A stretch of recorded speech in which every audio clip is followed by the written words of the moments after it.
Welcome back again. So in this lesson, I consider another problem, problem 2, in the topic degeneracy of a transportation problem. That is what I explained Modi method.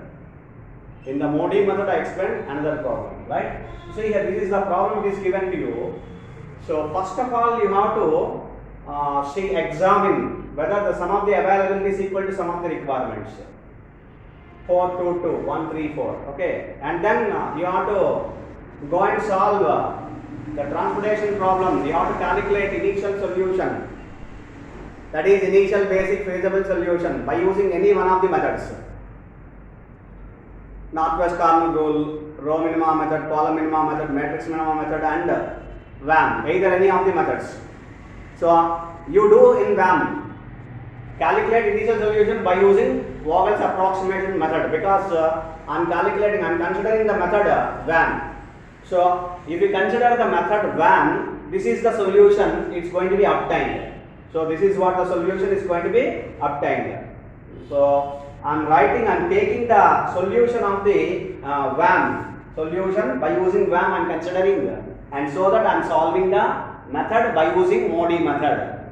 By using Modi method, I am solving the problem. So this is what the solution it is obtained.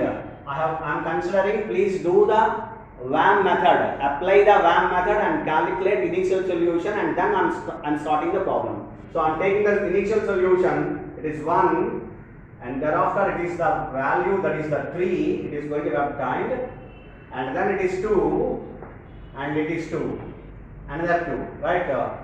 So in these cells 1, 1, 2, 1, and 3, 2, and 3, 3, we got the solution. So I see again 1, 3, 2, 2, right? So this is what the solution, initial solution is obtained through VAM by the method of Vogel's approximation method. So by this method, this is what the initial solution is obtained. So that is what is the next step. You have to observe how many number of basic cells are there. You have to examine the number of basic cells. How many number of basic cells are here? 1, 2, 3, 4. So 4. So now you calculate m plus n minus 1. So 3 r is answered 3 destinations. So 3 plus 3 minus 1. It is 6 minus 1, 5. So obviously it is less than 5. 4 is less than m plus n minus 1. That is, number of basic cells must be m plus n minus 1. That is non-degenerate solution. If the number of basic cells are less than m plus n minus 1, it is a problem of degeneracy. Therefore, you write it clearly here. It is a problem of degeneracy in a transportation problem. So in this case, you have to apply the Modi method. You have to apply Modi method. What is Modi method now? So only one particular change. A Modi method includes entire UV method, and also it includes whenever procedure of whenever the number of basic cells are less than m plus n minus 1, we have to introduce a small positive quantity epsilon which is tending to 0. Epsilon which is tending to 0 in the minimum cost non-basic cell, in the non-basic cell which is having minimum cost, so that the condition is it was not completed, so that all UI Visa values have been determined, which means I have to prepare UI Visa values. Hope you understand now. So this is the problem of degeneracy, and then now I have to consider one particular epsilon, which because we have less than one particular only one particular cell is required. For example, if it is 3, then 2 particular cell, we have to introduce the epsilon quantity in 2 cells. Here, because it is 4 is less than 5, actual number of basic cells must be 5, but here it is only 4. Therefore, we have to consider 1. We have to introduce epsilon in one particular non-basic cell only. So therefore, that is what the procedure it is going to be considered, and so that all UI Visa values have been determined by assigning one particular UI or Visa value as 0. So I am allocating epsilon now. It is you check the non-basic cells. 30. This is non-basic cell. 30, 220, 45, 170, 250. Among which the minimum cost is 30.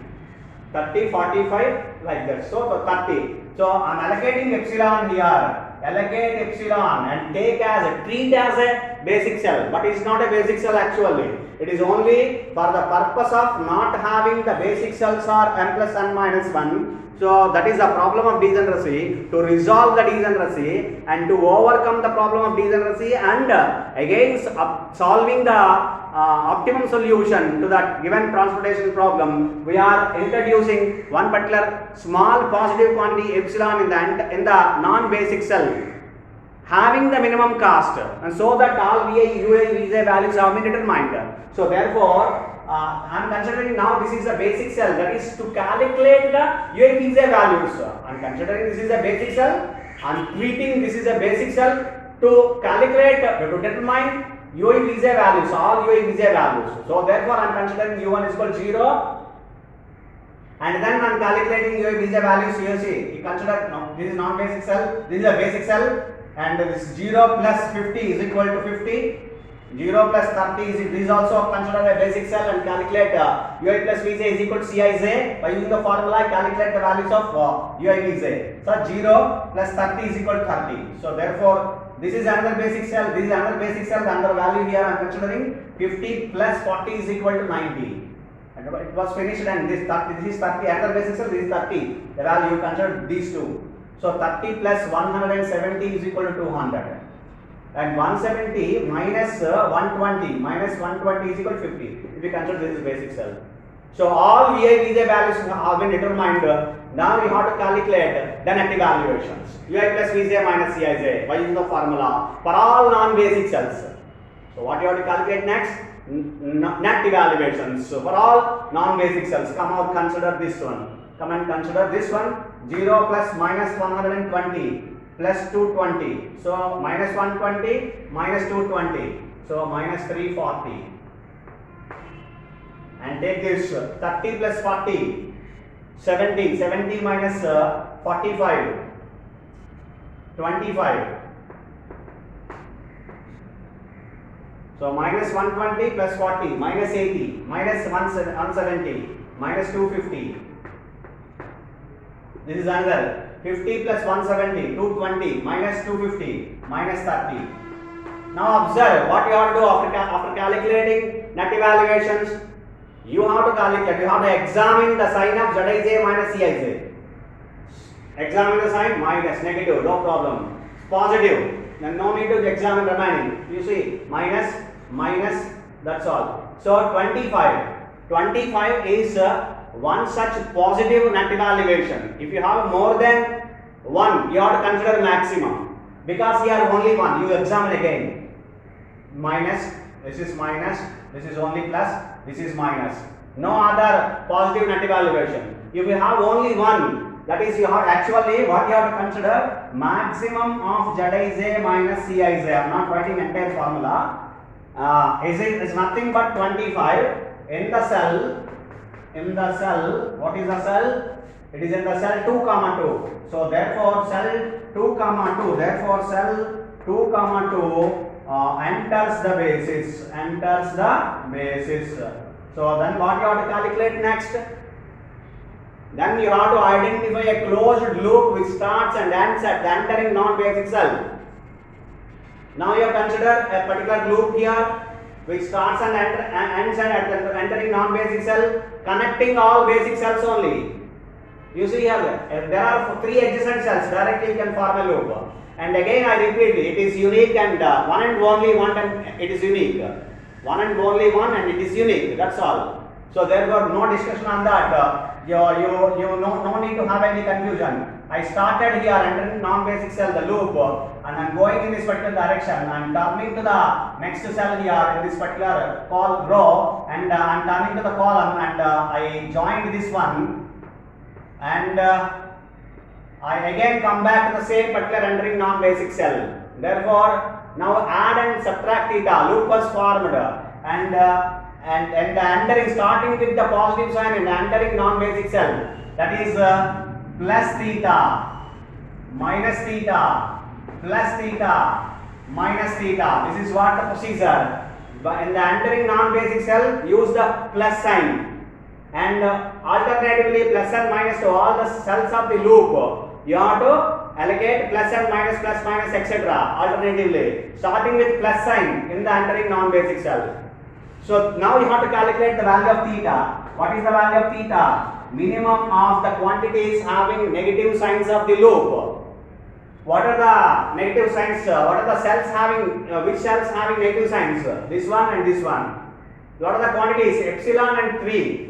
3 and epsilon. For time being, you have to consider epsilon as well.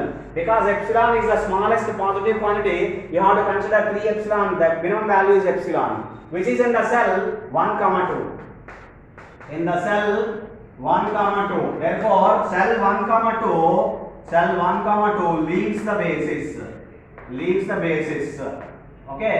So, and one thing, it is very clear. So, whenever you go and allocate in the next table, again we have to recalculate, consider the epsilon. Again, reconsider the epsilon. The old epsilon, whatever the epsilon we have introduced, that should not carry from one table to another particular table. That is not the procedure. So, everywhere you have to consider again the epsilon new again.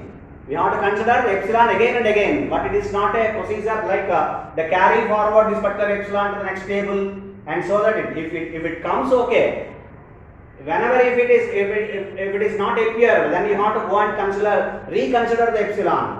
The entire procedure, that is Modi procedure, it's going to be applied again. Of course, so we see the problem, what you will get in the next table. You see here, whenever cell 1, 2 leaves the basis, one particular cell enters the basis, we have to go for next table. Now we have to do what are the changes in the next table. If you consider this is table 1, now I am going to the table 2. This is what I have prepared the table 2. So in the table 2, what you have to do first? You have to consider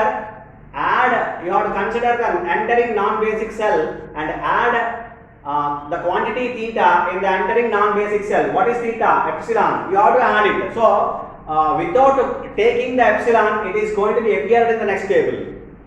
మనం తీసుకోలేదు అది carry అవుతుంది. That we are not having any particular reasons for that. If it is carrying, no problem. If it is not, it does not carry. If it is not going to carry, then you should not consider that particular epsilon again. Okay, that is the procedure. Okay, we'll see. So theta is equal to epsilon. So you have to allocate epsilon in the cell 2, 2. That is because it is entering the basic cell. 2, 2. It is a non-basic cell, entering non-basic cell. So epsilon here, add epsilon plus theta, and here it is minus theta. Subtract epsilon. Epsilon minus epsilon 0. Remove the cell from the basis. 1 plus epsilon. It is again 1. Remember, 1 plus epsilon. Epsilon is 0. In the calculation purpose, you consider epsilon is 0. So 1 plus epsilon. It is 1. And 3 minus epsilon, minus theta. 3 minus epsilon, it is 3. Okay? And epsilon minus epsilon, it is 0. It removes from the basis, and remaining on basic cells 2 and 2. 2 and 2, right? So this is what? The number of basic cells are 1, 2, 3, 4, 5. It is also whenever epsilon comes from the previous table, then we can consider. But where in a particular case when epsilon is not carried from the previous table, that is table 1 to table 2 or table 2 to table 3, etc., then we should not consider epsilon. Again, we have to see the problem. If you have a degeneracy problem, then we have to resolve it. Again, we have to consider epsilon. Otherwise, no need to consider epsilon again. If the problem was resolved, that is, if you get exactly m plus n minus 1 basic cells in the table 2, then no need to consider epsilon. Without having the help of the epsilon, if the number of basic cells are formed as m plus n minus 1, no need to consider the epsilon again. So that is the procedure. Please be in your mind. Keep this particular procedure in your mind. So again, the procedure is same. You have to calculate ui vj values. The first. So by assigning one of the arbitrary value as 0, arbitrarily assign one particular value 0 and calculate remaining values. This is basic cell, therefore it is 50. If this is 50, this is also basic cell, and calculating this is 40. And if this is basic cell, if it is 40, then this is 5. If this is basic cell, if you consider, then 5 plus 195, it is equal to 200. If this is basic cell, 195 minus 50, that is 195 minus 140, not 40, 45. 195 minus 145 is equal to 50. Am I right? 195 minus 145 is equal to 50. If you add these two, Ui plus Vj is equal to Cij. Now, all Ui Vj values have been determined. Now, what you have to calculate? You have to calculate net evaluations again. Ui plus Vj minus Cij. Wij minus Cij is equal to Ui plus Vj minus Cij. So, therefore, I am calculating net evaluations. 0 plus 5 minus 30 minus 25. 0 plus minus 145. So, minus 145 minus 220, that is minus 365. Again, this is the non-basic cell. Minus 145 plus 40, that is minus 105 minus 170. So, it is minus 285. 105. So, minus 275. Minus 275. Minus 105 plus 1 minus 170. So, next one, 50 plus 195, 245. 245 minus 250, it is minus 5. Now you see, after calculating the net evaluation Zij minus Cij, what you have to do? You have to examine the sign of Zij minus Cij, net evaluations. Minus, minus, minus, minus. So therefore, all net evaluations Zij minus Cij less than or equal to 0. So all the net evaluations Zij minus Cij which are less than or equal to 0. Hence, the current solution is an optimum basic feasible solution. Since all Zij minus Cij are less than or equal to 0, the solution is optimum. Optimum solution is obtained. So the point number 1, the optimum basic feasible solution. The optimum basic feasible solution. Basic feasible solution. Solution is x11 is equal to 1. X12 is not. X21 is equal to 3. This is epsilon. X22. X22 is epsilon. Don't consider it is a value. It is equal to 0. There is no x22. That is what you have to remember. Next, x32 is equal to 2. And the next one, x33 is equal to 2. So these are the values. So this is optimum solution. And then now the minimum total transportation cost Z I am calculating. Summation I is equal to 1 to m, summation j is equal to 1 to n, Cij xij. This is what the minimum total transportation cost. It is 1 into 50 plus 3 into 90 plus 0. This is epsilon into 45 plus 0 plus 2 into 200 plus 2 into 50. You calculate this value. So this is what I calculate using calculator. So it is 50 plus 180, 270, 3 into 90, 270 plus it is 400 plus it is 100. The value 820. So it is rupees 820 rupees. This is what the minimum total transportation cost of this particular problem. And by obtaining initial solution by VAM and by applying we got degeneracy. So since we have obtained a degeneracy problem, we faced a problem of degeneracy, then we have applied Modi method. So by applying Modi method, this is what the optimum basic feasible solution is going to be obtained. Then the minimum cost is 820, the optimum cost is 820 rupees. With the optimum solution, it is x11, x21 and x32, x33. All the 4 values are there. Because to transport these quantities, total 8 quantities, 3 plus 1, 4, 4 plus 4, 8 quantities. This is what the required optimum solution for the given transportation problem. So by using Modi method. So these are the 2 particular problems I have discussed in the Modi method, the problem of degeneracy. So degeneracy may occur any particular table. I again explained that at the end, degeneracy may be obtained at any kind of transportation problem, that is at any iteration of the transportation problem. need not be in first transportation table. While doing the transportation problem, while solving the transportation problem, for example, by applying UV method, you may get in some particular table, table 1, table 2. After table 2, in table 2 or in table 3, we may face a problem of degeneracy. There also you have to apply Modi method. You have to epsilon and introduce or assign a quantity epsilon in the entering non-basic, that is in the non-basic cell, having the minimum cost. So we have to allocate the quantity epsilon in the non-basic cell having minimum cost, and so that UIVJ values, all UIVJ values have been determined. Like that, the same kind of procedure is going to be applied again and again whenever you have the problem of degeneracy. So this is what the one such problem of degeneracy is going to be resolved by using Modi method. Thank you.